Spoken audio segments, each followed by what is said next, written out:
Good morning, आदाब, सत श्री अकाल, राधे राधे सभी मित्रों को। मैं सत्येंद्र सिंह तक्षशिला एकेडमी के डिजिटल मंच पर आप सभी का हार्दिक स्वागत करता हूं। विगत 2 दिनों से हम आपके ये जो सभ्यता हैं, राजस्थान के इतिहास का एक टॉपिक है जिसमें प्राचीन सभ्यताओं के बारे में बताया गया है और उसमें बताया गया है कि आपको कौन कौन सभ्यताएं पूछी जाएंगी। तो लगातार 2 दिनों से हम इसको कहानी के माध्यम से आपको याद करवाने की कोशिश कर रहे हैं। तो देखिए, आज फिर से एक सभ्यता को हम लेकर आए हैं, गणेश्वर सभ्यता को। किसको? गणेश्वर सभ्यता को लेकर आए हैं, जिसका उद्गम जो है आपकी कांतली नदी, जो कि आपके निमका थाना सीकर में है। ठीक है, अब मैं बात करेंगे आज हम इस गणेश्वर सभ्यता की, जो कि सीकर में नीमका थाना में है। इसको भी कहानी के माध्यम से आज हम देखने वाले हैं। तो आज हम बात करेंगे किसकी? गणेश्वर सभ्यता की। तो चलें हमारी कहानी की ओर। ठीक है, देखें, ये तो डिटेल है, डिटेल बाद में देखेंगे, पहले कहानी की ओर चलते हैं। देखो, आज की जो कहानी है वो दो लोगों के बीच में है। एक है रतन और एक है विजय। ठीक है, इन दोनों का नाम क्या है? एक का नाम है रतन, एक का नाम है विजय।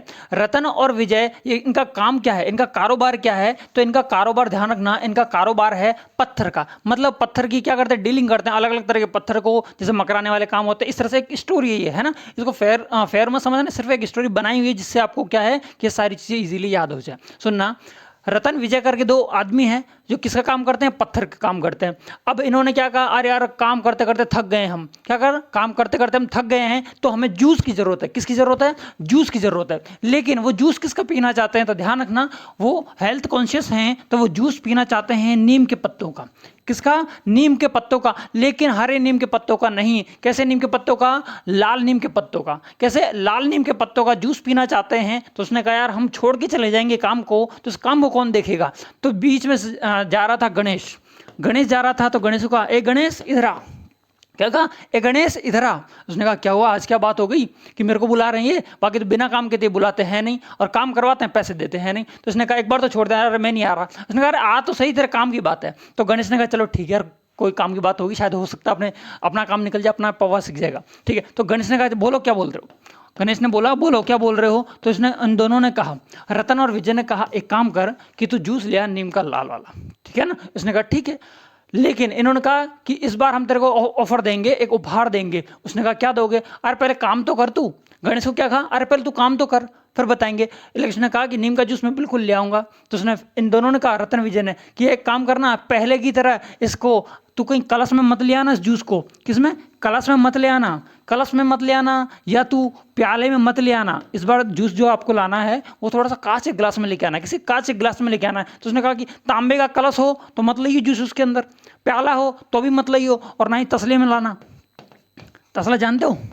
आटे जैसे परात जैसे चौड़ी सी होती है, उसको तसला कहते हैं। तसले के अंदर मत लियो, और ना ही तू हांडी के अंदर लाना। पहले तू एक बार लेके आया था तो हांडी के अंदर ले आया था, पूरा जूस ही खराब हो गया था, है ना? तो कलश, प्याले, तसले या हांडी के अंदर जूस मत लाना। उसने कहा कि ठीक है, नहीं लाऊंगा। लेकिन एक बात बताओ, तुम इतनी डिमांड कर रहे हो कि इनके अंदर नहीं लेके आना, कांच के गिलास के अंदर लेके आना है, लेकिन मेरे को क्या मिलेगा? तो रतन विजय ने कहा, भाई हमने कहा तो है तेरे को उपहार मिलेगा। उसने कहा, क्या मिलेगा मेरे को पहले बता दो। उसने कहा, एक बार तू जूस लेके आ। फिर गणेश गया, जूस लेके आ गया भाई। ठीक है, जूस ले आया। कैसा जूस लाया था? लाल जूस ले आया। अब उसने कहा कि ठीक है, मैं अब जूस ले आया, मेरा उपहार बताओ। उसने कहा कि रुक, 2 मिनट शांति रख, पीने तो दे जूस। फिर उसने कहा, एक काम कर, तेरे को मछली खाना पसंद है ना? मछली खाना पसंद है? उसने कहा, हाँ बिल्कुल। तो एक काम कर, सुन, हमारे पास बाण हैं। क्या है? बाण हैं, तीर। तो बाण हमारे पास में है, धनुष तो तेरे पास में होगा। जो कहा, हाँ बिल्कुल है। तो ये जो बाण है, ले हमारे से ले जा, बाण ले जा, और जाके किसका शिकार कर?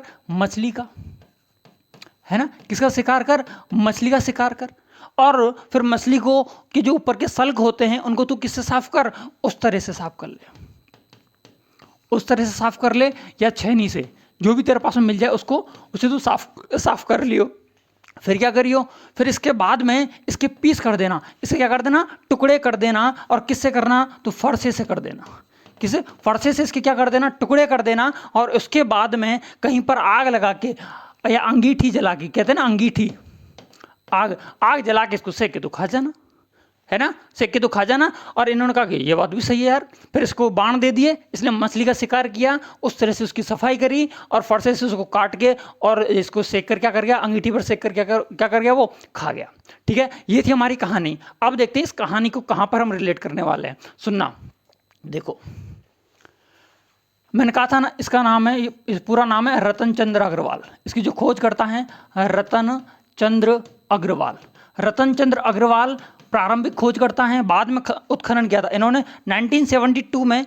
क्या किया था? खोज की थी। फिर 1977 में विजय कुमार के साथ में, तो रतन विजय आगे दोनों, देखो ये रतन विजय आगे आपके, रतन और विजय, रतन चंद्र अग्रवाल और विजय कुमार, इन दोनों ने फिर बाद में क्या किया था? उत्खनन किया था। ठीक है, उत्खनन किया। ठीक है, अब देखो इस कहानी में सुनाता हूँ। अब क्या कहा था इसको कि कलश वलश में इसमें तू मत लाना जूस को, किस में लाना? तू केटली में लाना। किस में लाना?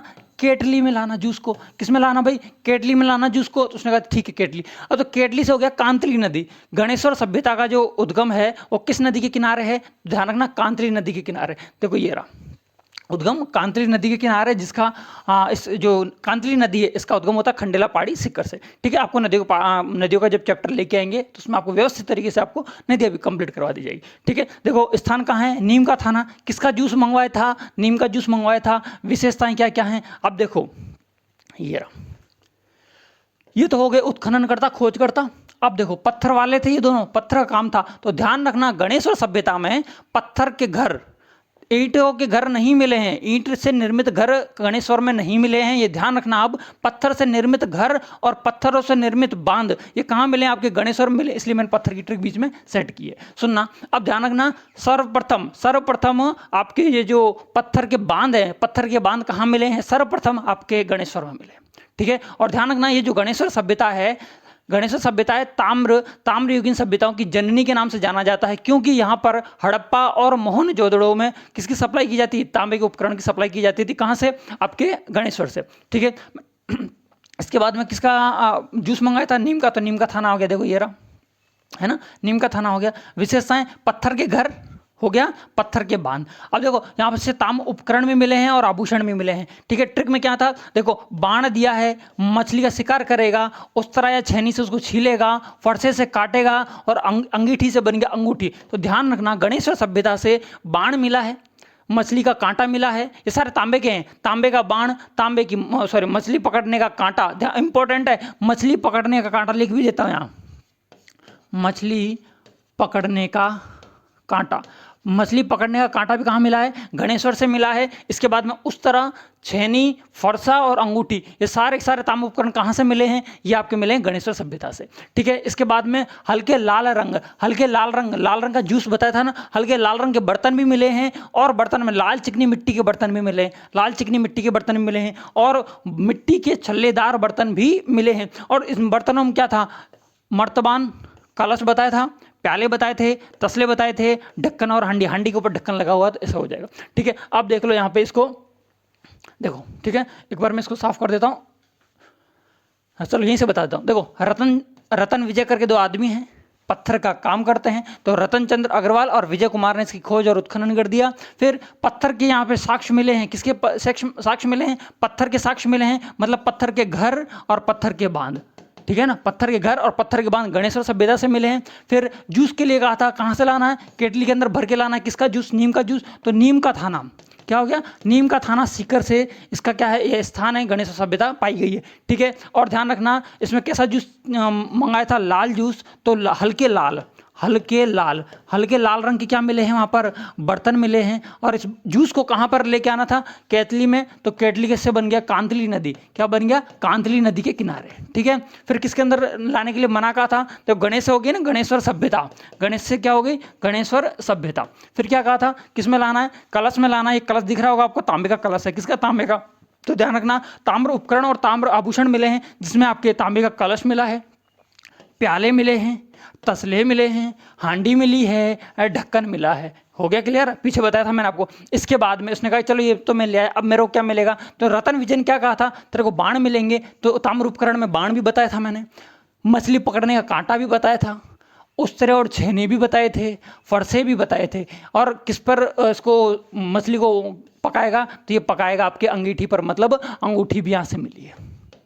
ठीक है, ये पूरी सभ्यता, ये लो, ये पूरी सभ्यता मैंने इस डायग्राम के माध्यम से, कहानी के माध्यम से आपको समझाने का प्रयास किया। देखो क्लियर है। 1972 आरसी अग्रवाल, 77 विजय कुमार, नदी कांतली नदी, इसके बाद में स्थान नीमका थाना, विशेषताएं पत्थर के घर, बांध पत्थर के, ताम्र उपकरण और ताम्र आभूषण मिले हैं, जिसमें बाण, मछली, उस्तरा, छेनी, फरसा, अंगूठी मिली है। ठीक है ना। अब मछली पकड़ने का कांटा ज़्यादा इंपॉर्टेंट है, ये ध्यान रख लेना आप। इसके बाद में मैंने बताया था हल्के लाल रंग के बर्तन भी मिले हैं, लाल चिकनी मिट्टी के बर्तन मिले हैं। कौन सा? मर्तबान, कलश, प्याले, तसले, ढक्कन और हंडी, सारे उस डायग्राम में नीचे क्लियर थे। इसके बाद में मिट्टी के छल्लेदार बर्तन भी कहाँ मिले हैं? या आपकी गणेश्वर सभ्यता में मिले हैं। किसमें मिले हैं? गणेश्वर सभ्यता में। तो ये आपकी जो पूरी कहानी है, और ये सबसे ज़्यादा इंपॉर्टेंट चीज़ ये होगी, देखो ताम्रयुगीन सभ्यताओं की जननी किसे कहा गया है? ताम्रयुगीन सभ्यताओं की जननी कहा गया है। गणेश्वर को कब की मानी जाती है? 2800 ईसा पूर्व की मानी जाती है। और ये कौन सी हो गई? प्राक हड़प्पा। कौन सी? प्राक हड़प्पा कालीन ताम्रयुगीन सभ्यता हो गई। ठीक है, क्लियर है। ये थी आपकी गणेश्वर सभ्यता की कहानी। कैसी लगी है कमेंट के माध्यम से जरूर बताएं। वीडियो अच्छा लगा है तो वीडियो को लाइक करें, चैनल को सब्सक्राइब करें और दोस्तों को अधिक से अधिक इस वीडियो को शेयर करें। आज के लिए इतना ही, फिर मिलता हूं नए वीडियो के साथ में। जय हिंद।